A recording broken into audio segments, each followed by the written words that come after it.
আমি একটু ডিফারেন্ট ভাবে গরুর মাংস রান্না করার ট্রাই করি, আর এভাবে রান্না করলে রান্নার কালারটাও অনেক বেশি সুন্দর হয়, আর মাংস এত বেশি সফট হয় যে হাতে নিলেই মোমের মতো গলে যায়। এরকম তরকারি দিয়ে জাস্ট গরম গরম ভাত খেলে জাস্ট অস্থির লেভেলের মজা লাগে। একবার এই রেসিপিটা শিখে আপনারা বাসায় ট্রাই করবেন, দেখবেন যে আপনাদের তরকারিও এত বেশি পরিমাণ মজা হবে এবং মাংসও এরকম সফট হবে।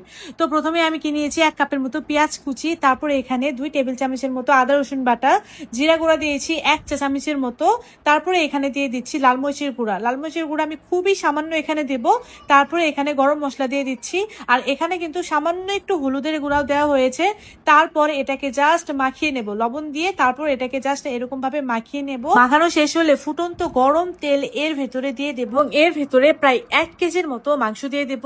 মাংসটা দেওয়ার পরে এই যে এই মশলাটার সাথে মাংসটাকে খুব ভালোভাবে নেড়ে চেড়ে মিশিয়ে নেব। আমি কিন্তু এখনো কুকারটাকে অন করিনি, এখন জাস্ট কুকারটাকে অন করে দিয়ে এটাকে ঢাকনা দিয়ে ঢেকে দেব প্রায় 10 মিনিটের মতো।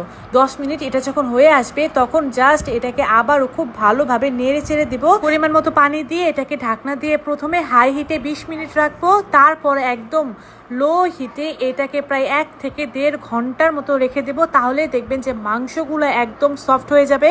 আর আজকে আমি রান্না করতেছি TQIU এর মাল্টি কুকারে, আর এই মাল্টি কুকারটা আমি নিয়েছি তিথিস কুকারিজ থেকে। মাল্টি কুকারে রান্না করলে আপনি যেখানে ইচ্ছা সেখানেই বসে রান্না করতে পারবেন, এটা একটা বিশাল সুবিধা। যেমন আমি রান্নাঘরে রান্না করতে করতে কিন্তু এখন বারান্দায় এসে পড়েছি। এই কুকারটা খুবই ভালো, তিথিস কুকারিজে একদম ফ্রি ডেলিভারি চার্জে পেয়ে যাবেন কিন্তু আপনারা TQIU এর মাল্টি কুকার। এখানে প্রায় 2 কেজির মতো মাংস রান্না করা যায় ইজিলি, আর মাংসটা এত বেশি পরিমাণ সফট হয়েছে সেটা কিন্তু আপনারা নিজের চোখেই দেখলেন যে মাংসটা আসলেই একদম কতটা সফট হয়েছে। মাশাআল্লাহ।